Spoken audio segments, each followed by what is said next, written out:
আল্লাহর একবার জিজ্ঞেস করলেন, আল্লাহ মাইয়া কুনু জালিসি ইয়াউমাল কিয়ামা, আল্লাহ আমার সাথে কিয়ামতের দিন জান্নাতে সাথী কে হবে?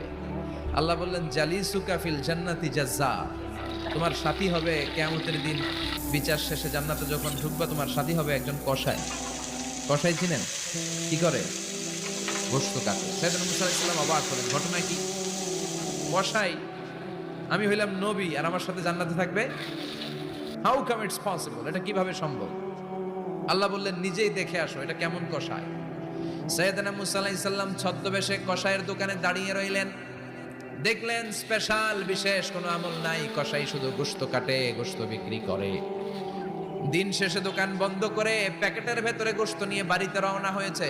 বাড়ির ভেতরে ঢুকে যাওয়ার পর সাইয়েদনা মুসা আলাইহিস সালাম ঘরের দরজার কড়া নাড়লেন। কসাই বলে, মান আনতা, তুমি কে?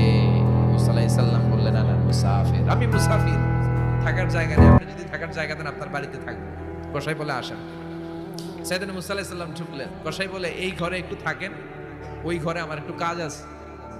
মুসা আলাইহিস সালাম বললেন, যান, কাজ সেরে আসেন। মুসা আলাইহিস সালাম খেয়াল করলেন ওই ঘরে মাচার উপর থেকে বয়োবৃদ্ধ এক নারীকে তিনি নামিয়ে গোসল করালেন, টাওয়াল দিয়ে গা মুছিয়ে দিলেন, নতুন জামা পরিয়ে দিলেন।